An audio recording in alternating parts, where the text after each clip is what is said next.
Ooh, old man noises. Hi, welcome to Garden Guns.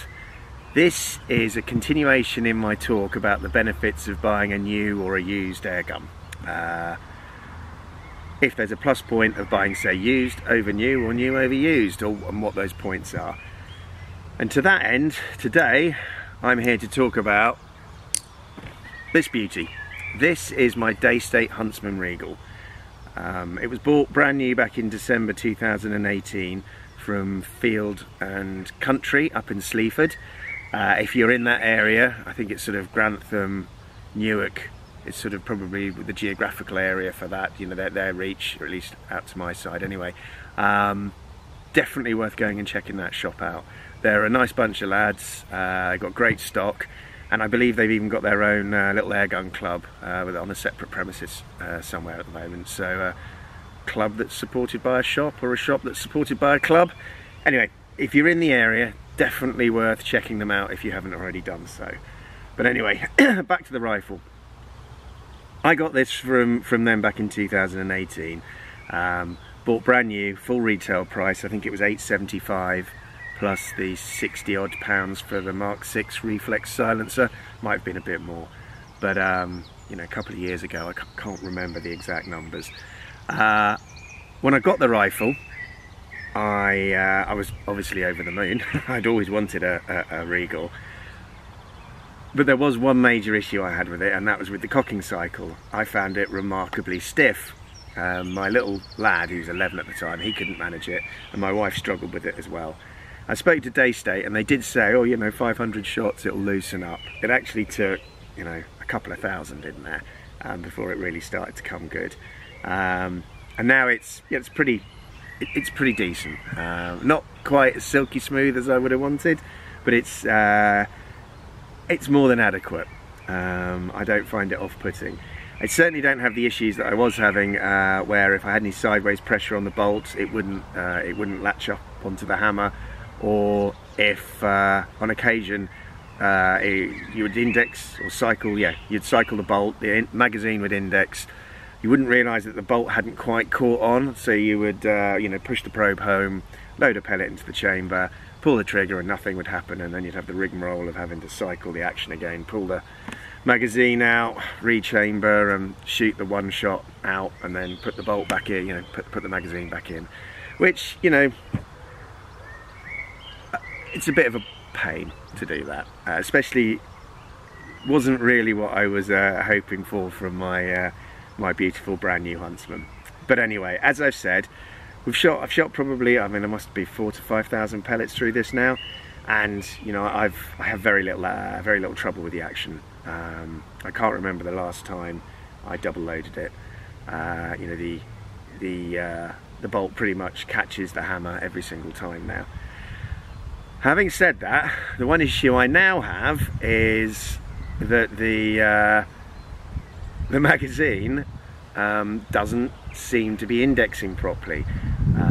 I've shot this video a fair few times, which I must apologise for not getting it out sooner, but I have tried, but I've had some various issues. You know, either the actual video itself was rubbish and I've deleted it when it came to editing, or one of the issues I was having over the last few weeks has been trying to get a consistent grouping in. And initially I thought it was me. You know, I'm not shooting my best at the moment, but I'm not shooting that badly. So I changed over to the single shot tray, and lo and behold, the groups tightened up. I wasn't getting the flyers, and when I mean flyers, I literally was going from one side of the bullseye right the way over to the other. You know, we're talking sort of, you know, inch and a half variance in shots. You know, when you're sort of shooting a fairly decent and tight group, and then you put one up in the left hand corner and then chuck one up into the right hand corner immediately afterwards, you know, especially with very little wind, you've got to start wondering what the problem might be. You're either having a really bad day, or there's an issue. And as I said, it turned out that there was an issue with the magazine. This isn't the first time I've had an issue with the Daystate magazine. I had an X2 way back, let's think, in 2007. I got an X2 second hand. And once again, that grouped perfectly with the single shot tray, but when you used the magazine, it was obviously there was some wearing in it. It wasn't quite indexing properly, and I think that's what's happened to this, to my Daystate, my Huntsman's magazine. It's a few thousand shots to it. It seems to have picked up some wear. And I think I'm shaving the pellets when, or you know, just compressing the pellets slightly if the magazine's slightly off centre and I'm sort of forcing them home with a probe. I think it's just compressing the pellets a little bit, which would, you know, account for the odd flyer. So I'm going to have to go onto YouTube, have a look for some instructional video on how to strip down a magazine and see if I can fix that myself, because I think it's 50 or 60 quid for a new Daystate magazine, and I'd rather avoid having to pay that. But other than those two issues, this thing has been an absolute blinder. I've loved having it. I think the trigger is great. The overall look and the overall feel of the rifle is superb. I've always loved the way that the Huntsman looked. It had that sort of full bore rifle look, that powder burner look, especially the classic with the slightly shorter cylinder. As it's gone through its iteration, the air cylinder has got larger and larger, and now they're doing the humour regulated Huntsman Regal, Huntsman Regal HR. The cylinder's out even further, and even though I still think it's a good looking rifle, I do think it's just lost that sort of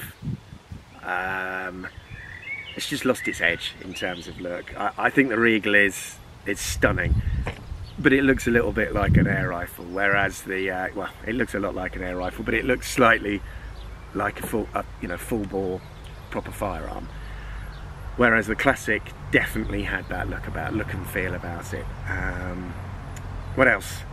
I think the stock on this is absolutely superb. I think it's one of the most beautiful production stocks available, closely followed by the R10, but I think the Regal definitely, not just pips, but the Regal beats the R10 stock. Even though I do love the R10 stock, yeah, this is a stunning bit of wood. It's been beautifully carved. It's got a lovely thumb shelf, a really nice palm swell. The cheek piece, you know, it looks as though, I don't know if I can get that on camera. This sort of cheek piece here kind of looks as though it's the curl on it looks almost like a breaking wave. And the checkering is absolutely superb. It's really grippy. The fore end is nice and thin, and with the checkering it means that you can get a really good purchase on the rifle. And once again, the detailing with the R for the Regal in the pistol grip is, yeah, really nicely done. So, enough of gushing about how much I love the rifle. Let's get down range. Let me shoot 10 shots at 40 yards, and hopefully I'll be able to put a decent grouping in. But anyway, I'm gonna head down range, set the target up. I'll be back in a minute.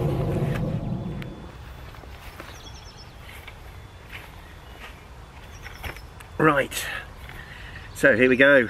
JSB exacts, 4.53 on the head size, 8.44 grains. Let's see how we do.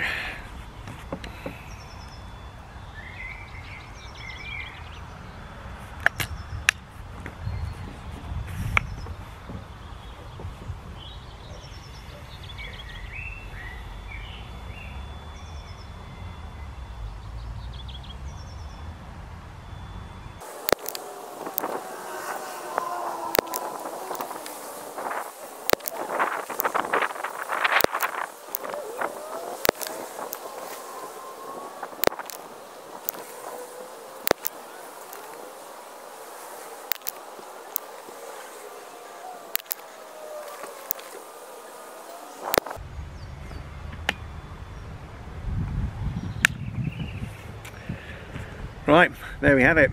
That's 10 shots done. Let's go and see how I've done.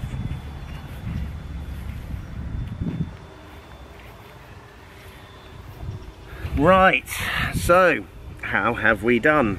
How have I done? Well, it's not bad.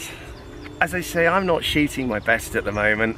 You know, I've got a little flyer down there, and the group sort of spreads out to, you know, the group, there was a little bit of wind and it seemed to be, you know, on the left hand side, and then, you know, I put some pellets into the center of the ball which spread the group out somewhat.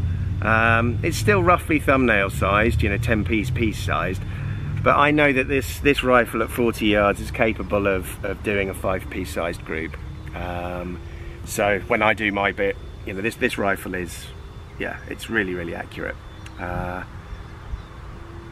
You know, it's one of the things I like about shooting. Shooting is as much about you know, your headspace as it is about your skill level. You know, if your head is, you know, slightly playing around with you, then, you know, you're going to pull that shot, you're going to tense up on the trigger, and that's where you see these little errors coming in terms of group size. Which is one of the reasons I like the sport so much. It's a sort of battle with yourself. But anyway, so what's my conclusion on the rifle? Well, the Huntsman Regal, straight out the box, you know, is a great rifle, and that's one of the nice things about it. This isn't a rifle that you tune. It's not a rifle that you do a huge amount of work on. It's basically, you know, it's a good 11 foot-pound rifle, straight out the box, and it does what you want it to do. I mainly use it for plinking. I do use it for the odd pigeon, and for shooting across the field. I tend to find the 177, you know, with that slightly flatter trajectory, is pretty good. But if I'm in the woods, I tend to reach for my 2.2, the R10. But in terms of a back garden plinker, you know, this has been great value. I love shooting it. The joy for me in this rifle was the ownership, and, you know, it was the buying new. I'd always wanted a Huntsman, and if I was going to buy any rifle new, I wanted it to be the Huntsman, and so I did. That's where we went the whole hog, spent that extra money on it, and you know, it wasn't cheap, and it required a bit of saving up, but it was worth it in my view. And that's where I think the value in buying a new air rifle comes from, is that new purchase. It's that present to yourself. It's that thing that you've always wanted, that you've bought and nobody else has had before you. You know, this wasn't owned by anybody else. All the little nicks and the dinks, you know, I look at and go, God, that was me, you know, and I'm cross with myself for the slight ring mark, because, well, I used to wear a wedding ring until I lost it. Don't ask. That was, yeah, my wife wasn't impressed at all. You know, that's where the value comes from in ownership, you know, buying new. That new car smell, I like to call it.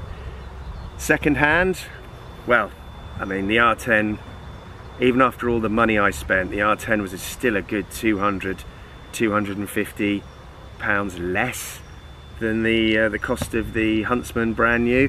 You know, so there was a considerable cost saving there. And to be fair, the R10 outshoots my Huntsman.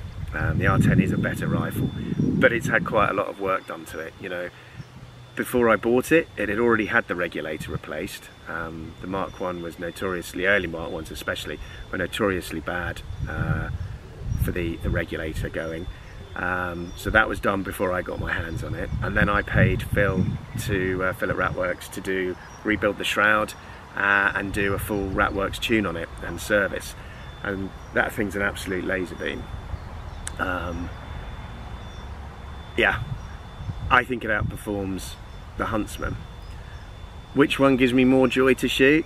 Well, to be honest, they're sort of fairly, you know, if they're close running on that, it really depends on the day. You know, if I haven't shot the R10 for a while, then, you know, it's nice to take it out and plough through a few mags with it. One of the bonus on mags, as I've already said, the R10 mags, well, those BSA mags are really simple, and I've not had any problems with the indexing on those. You know, this is my second Daystate, and it's the second time I've had magazine issues once those magazines starts to wear. So, you know, but single shot loading, which is a little bit fiddly, especially with the depth of this single shot tray, this thing is nice and accurate. It's still, you know, it's more than capable of doing the goods.